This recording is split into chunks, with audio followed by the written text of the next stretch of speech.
The first budget in our nation's history to be live delivered by a woman is already steeped in controversy, and Rachel Reeves seems determined to make it even worse. She changes her appearance as if she's on the run, a con artist dodging accountability because she knows the British public is catching on to her. She's lied, blatantly, and when caught, she conveniently blames her staff. It's dishonorable, appalling, and frankly, an insult to the intelligence of the people she claims to represent. Accountability? Forget it. Admitting mistakes? Not in her vocabulary. Instead, she doubles down, fully aware of the consequences, and spins it all as fairness. Fairness for whom? Certainly not for the people she's about to crush with her misguided policies. Her 20% inheritance tax proposal on family-run agricultural and business assets exceeding £1 million is nothing short of catastrophic. Farmers, the backbone of this country, are staring down the barrel of financial ruin. Jeremy Clarkson, outspoken and unapologetically blunt, has called this policy an assault on farmers, and is absolutely right. These aren't billionaires lounging in luxury. These are hard-working families who've devoted their lives to feeding the nation, and Reeves is ready to strip them of everything they've built. Imagine being forced to sell your family farm, not because you failed, but because the government decided your life's work is worth taxing into oblivion. This isn't modernization, this is theft. Clarkson doesn't mince words, and why should he? He's one of the few with the guts to call this policy what it is, a betrayal. Farmers aren't just furious, they're terrified.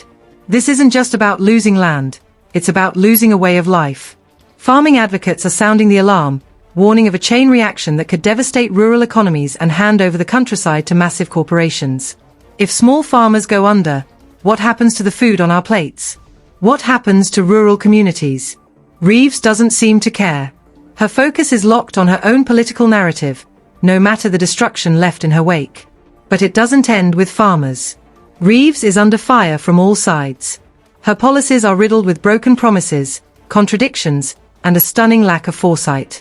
Labour campaigned on rebuilding trust, yet here they are, eroding it faster than the Tories ever did. Take the winter fuel allowance, for instance, cutting support for over 10 million pensioners. This wasn't in Labour's manifesto. It wasn't debated or justified. It was simply dropped on the public like a bomb. For many elderly Britons, it felt like a slap in the face. These are people who've worked their entire lives, only to be discarded when they need help the most. And then there's the looming spectre of a national insurance hike. Labour promised it wouldn't happen, but Reeves won't rule it out. The betrayal is palpable, and the public knows it. Even Labour's own team can't seem to get their act together. Angela Rayner, supposedly a rising star, fumbled her way through a recent interview, offering conflicting figures that left everyone wondering if Labour even knows what it's doing.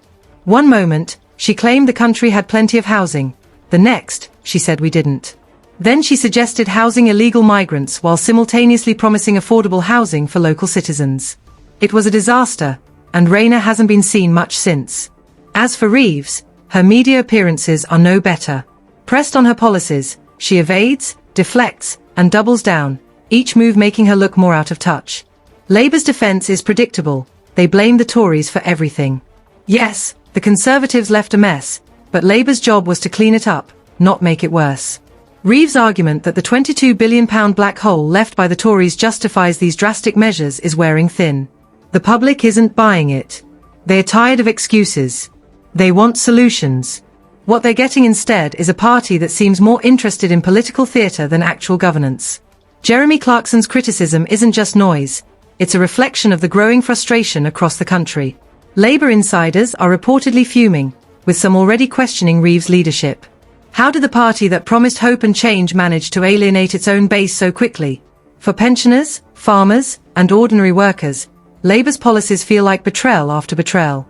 People don't expect perfection, but they do expect honesty. Reeves' refusal to admit mistakes or engage with legitimate criticism is driving a wedge between Labour and the very voters who put them in power. The cracks are showing, and they're widening by the day. Reeves' popularity is plummeting, and it's not hard to see why. Instead of addressing the public's concerns, she's doubling down on policies that hurt the most vulnerable. Instead of listening, she's digging in her heels. This isn't leadership, it's arrogance. And it's costing Labour dearly. The question now is whether Reeves can turn this around. The clock is ticking, and patience is running out. The public isn't just frustrated, they're angry. Farmers are mobilizing, pensioners are speaking out, and even Labour loyalists are starting to lose faith. If Reeves doesn't change course, and soon, she risks dragging the entire party down with her. The stakes couldn't be higher. This isn't just about one politician or one policy. This is about the future of the Labour Party and, by extension, the country. Can Labour afford to keep Reeves in the spotlight? Or is it time for new leadership?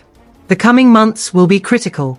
If Reeves continues on this path, she won't just go down as a failed chancellor, she'll take Labour's credibility with her. In the end, the public wants accountability. They want leaders who listen, who admit their mistakes, and who put the people first. Right now, Rachel Reeves is offering none of that. And unless something changes, her time in the spotlight may be running out.